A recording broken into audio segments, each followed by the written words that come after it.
First of all, take a flick. Take a flick. Come on, take a flick. Yeah, I got Bel Air and Accessible. She came to Houston to celebrate her 24th birthday. One flight, one bag, one dream. Then she stepped into a stranger's car and was never seen again. No body, no goodbye, just blood, tools, and a trail that leads to a man who disappeared like smoke. A $500 deal turned deadly, and investigators say it wasn't an accident. Let us hold a minute of silence for Felicia Johnson, gone too soon, never forgotten.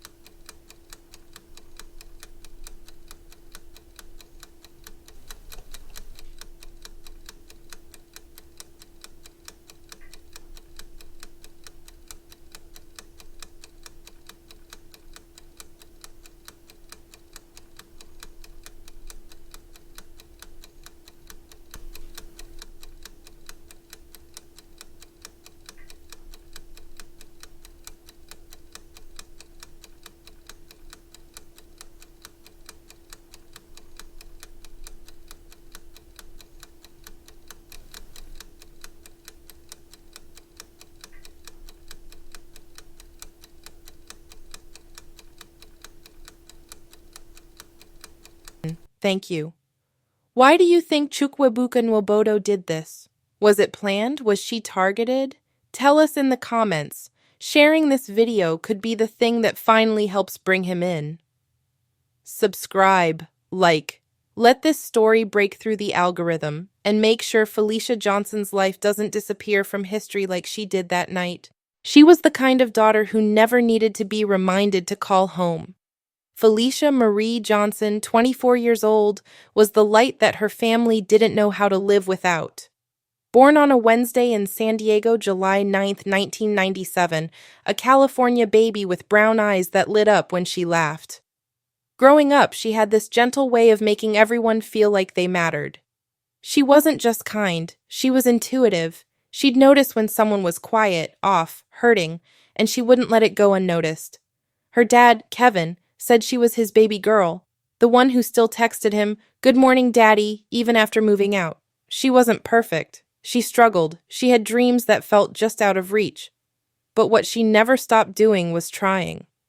Felicia loved makeup, not just as art, but as empowerment. She said it made people feel seen. She wanted to become a beauty influencer, open her own line. She wanted to model, not for attention, but for visibility. She wanted to inspire other Black girls with thick thighs, textured hair, and wide noses to know they were worthy too. And yet life hadn't been easy. She had been through loss, disappointment, and rejection, but never once gave up.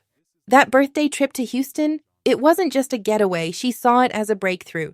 She told her dad, "I just want to go out there, make some money, and figure some things out." Behind her smile was a woman carrying burdens she didn't always share. Bills, uncertainty, pressure. She wasn't reckless, she was just determined, desperate maybe to take control of a life that felt stuck.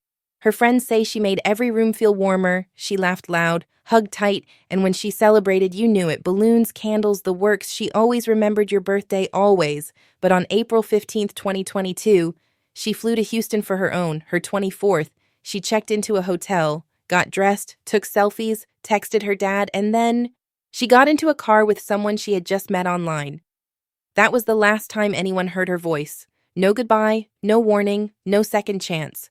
Felicia didn't deserve this. She was a sister, a daughter, a believer in second chances, a young Black woman whose only mistake was trusting the wrong man. And the more we uncovered what happened next, the more we realized this wasn't random. Someone planned it. And then tried to erase her. But she will not be erased. Not here, not now. April 15th, 2022. A Friday. The kind of day that makes you believe something good is finally about to happen.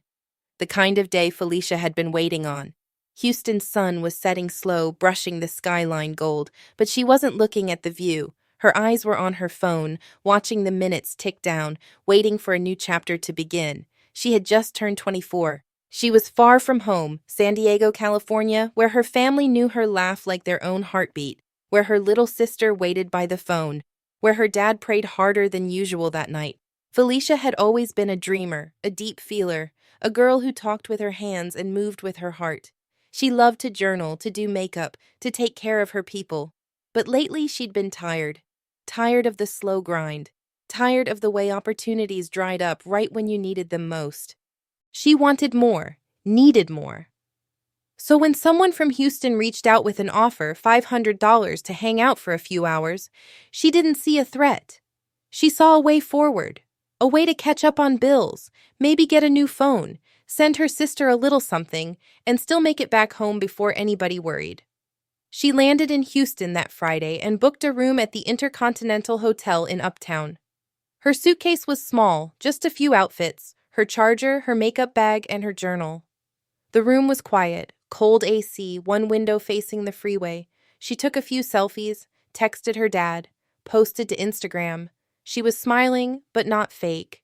You could tell she believed something good was finally coming. She had made it through so much already. Heartbreak, setbacks. She really thought her glow-up season was starting. That night, around 12:40 a.m., she started getting dressed. She was going to meet the man behind the $500 offer. His name? Chukwuebuka Nwobodo. A name she had texted to a friend earlier, just in case. She picked out a fitted outfit, did her lashes slow like she always did when she was nervous. She didn't want to look scared. She wanted to look worthy. At 1:21 a.m., the Uber arrived. The driver pulled up outside the Intercontinental. It was a black car. Clean. She got in. The driver remembered her, said she was quiet, polite, focused. She didn't talk much, just looked down at her phone like she was keeping someone posted. The destination was an apartment complex near Westheimer Road, 3233 Windchase Belvedere. About a 25-minute ride across town. Not too far, but far enough that the city lights started to blur behind her. She stared out the window, maybe thinking about what she would say when she got there, maybe rehearsing her boundaries, maybe just hoping it would be quick and simple. Get the money, go back to the hotel, sleep, fly home. But the apartment she stepped into was not what she expected. We don't know what she saw when she walked through that door. There were no cameras, no neighbors awake, but we do know she never walked back out. Hours passed, no calls, no texts. By morning, her phone had gone completely dark. Her suitcase was still at the hotel. Her favorite flat iron, her charger, her makeup palette, her clothes, everything she had brought with her for a weekend trip, left untouched. But her purse, torn and bloodied, was later found ditched off Eldridge Parkway, over 20 miles away. Her phone was shattered, her dignity stripped, her body missing. She thought $500 would help her reset her life. She didn't know someone was setting a trap. With no intention of letting her leave, his name was Chukwuebuka Nwobodo. To strangers, he didn't stand out. Soft-spoken, average build, reserved. On the surface, just another quiet guy in Southwest Houston. But behind the silence was something no one close to him ever talked about out loud. A loner who kept to himself but always watching. He had no real friends, no social footprint that screamed danger. But if you traced his search history, it told a much different story. Hour after hour spent on forums that glorified control, pages of violent fetishes bookmarked, hours spent researching how to dispose of bodies. His neighbors thought he worked in tech. He told people he was a musician. But there was no music, there was no job. What he had was time. Time to plot, time to lure, time to study women who were looking for help, especially Black women, especially those struggling financially. This wasn't a man looking for love. This was someone hunting quietly, calculatingly. And Felicia? She didn't know what she had walked into. Not until the door shut behind her. If someone sees themselves as normal, but plans something this cruel? What are the signs the rest of us keep missing? What was it in his eyes? His tone? His messages? If you saw that DM, would you have said yes? The next morning, Chukwuebuka was seen at Walmart on Highway 6, buying supplies, large trash bags, towels, cleaning products, duct tape, first aid. Minutes later, he stopped at a gas station and then at a hospital. His hand was sliced open. He told doctors he had cut it while opening boxes. The wound was deep. It took several stitches. But he didn't tell them it was a struggle. That Felicia had fought back. That she didn't just let it happen. That her last moments were a fight for her life. Then, he left the hospital, and he disappeared. That same day, her phone stopped pinging. Hours later, it was traced to Bear Creek Pioneers Park, a thick wooded area about 25 minutes from the apartment. It pinged one last time, and then silence. When police finally located the phone, it had been broken in half and tossed near a trail. Blood was smeared across the case. Felicia's DNA was found on the phone, her fingerprints, and nearby, her bag, ripped, blood-stained. It was like someone tried to erase her but couldn't finish the job. 1 minute alive, next minute gone. It didn't make sense. It still doesn't. Police entered the apartment on May 13, 2022, armed with a warrant and grim determination. What they found felt like walking into a crime scene frozen in time. Dark stains on the carpet and walls, mops and cleaning supplies pushed aside, a trail of drops forming a path from the bathroom to the master bedroom. In the trunk of a black sedan, they discovered more.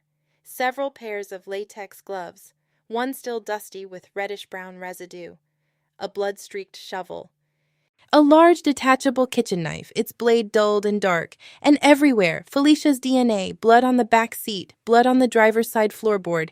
Every inch of that trunk screamed disturbance. Before this day, investigators only had questions. Now they had answers, haunting ones. They pored over Uber logs, phone receipts, security footage. But the physical evidence was more brutal, more real. While officers cataloged physical items, a federal analyst scrolled through Chuquibuca's digital history. First, May 3, 2022, does bleach remove blood DNA? Then, April 18, 2022, best ways to dispose of a body. And later, how to kill without getting caught. The released documents are revealing shocking and gruesome details about the murder and disappearance of 24-year-old Felicia Johnson. She vanished in April. Fox 26's Gabby Hart is live tonight with news that police say the suspect's Google search history is being used as evidence against him. Gabby. Yeah, Tom, charging documents reveal that after Felicia Johnson's disappearance, the suspect Googled things like how to be a serial killer and how to get away with murder. Police also say that they found photos in his cell phone that showed the body of a dismembered woman along with other dead bodies. New documents are providing insight into the circumstances surrounding the disappearance of 24-year-old Felicia Johnson. Johnson came to Houston from San Diego and attempted to get a job at a local strip club. We're now learning that she allegedly met 28-year-old Chuquibuca Wobodo. The pair agreed to meet for $500. The suspect sent an Uber for Johnson to the Intercontinental Hotel around 3 a.m. April 16th. That Uber took her to the suspect's old address on Windchase Boulevard. Police say the suspect picked her up from that location and took her to his new residence on Richmond Avenue. On Thursday, police saying they found evidence that leads them to believe she was murdered. That evidence revealed in these documents. On April 17th, the suspect purchased a saw, towels, large trash bags, and a trail flashlight. When officers searched his vehicle, they found a gun, latex gloves, a large kitchen knife, and a shovel. They also found Felicia's blood in his trunk and back seat, as well as blood stains throughout his apartment. After Felicia's disappearance, the suspect allegedly Googled things like what does bleach do to blood, how to be a serial killer, and how does one plan a murder without getting caught. On April 30th, nearly 2 weeks after Felicia's disappearance, the suspect's Google search revealed he was still looking for Houston escorts. The investigating detective saying, quote, "I believe Felicia is deceased and was likely dismembered." On May 13th, nearly 1 month after Johnson's disappearance, police arrested Wobodo. At which point they went through his phone, where they say they found a photo of a dismembered woman and 3 other photos of dead bodies. We also learned that the suspect was previously investigated for attempted sexual assault. The victim chose not to press charges. Now, right now, it's not clear why the suspect was arrested and then released from custody. We do know, though. But by late September, her father, Kevin, spoke in interviews, his voice brittle with exhaustion. "I need to say goodbye. I need to see her face." He carried her photo everywhere on his phone over his heart. Every time a search ended, he held his breath, hoping this time would bring closure. But all that returned to him was static silence and one more reminder that grief without a grave feels unfinished. And then, in November 2022, a park worker combing through brush discovered a human body fragment, half buried under fallen pine needles. DNA results came back positive. It was Felicia. Human remains found in Montgomery County earlier this month have been confirmed as those of Felicia Johnson. She's the 24-year-old San Diego woman who disappeared while visiting Houston in April of last year, and investigators are still looking for the man charged in her death. Those remains were found in Sam Houston National Forest back on February 7th. Aniela Ruiz is live. What else are you learning tonight, Aniela? Well, investigators are telling us they hope this brings her family some kind of closure, but HPD continues searching for the man they believe murdered Felicia Johnson. What was supposed to be a birthday trip to Houston turned deadly for 24-year-old Felicia Johnson. She was visiting from San Diego back in April of last year and vanished. And now investigators say DNA and dental records confirm the remains found at the Sam Houston National Forest earlier this month are hers. We spoke to Felicia Johnson's dad when the remains were found, and even then, he knew those remains were his daughter. Whenever they release her, then I will be able to have a service for her and pay her the respects that she needs. Houston police have charged 28-year-old Chukwubuka Nobudu with her murder. He's on the run. His arrest warrant said they met on an escort website before she disappeared on April 16th of last year. The warrant says they found DNA strongly matching Felicia's at Nobudu's home, and a gun and a knife and a shovel in his car. Investigators say they also found searches related to how to be a serial killer and most forwarded places in Houston. I was in anguish. I still am, because I want the perpetrators to be caught. And now that her remains have been found, many hope this brings her family one step closer to getting the closure they deserve. And at least you don't have to wonder and question, where is she? What happened to her? At least you have that now. And now we can move on to the next step, and that's catching this guy and bringing him to justice. Now, if you have any information on the suspect, you're told to contact police or Crime Stoppers. There is a $5,000 reward. There are whispers he escaped Texas, maybe even the country.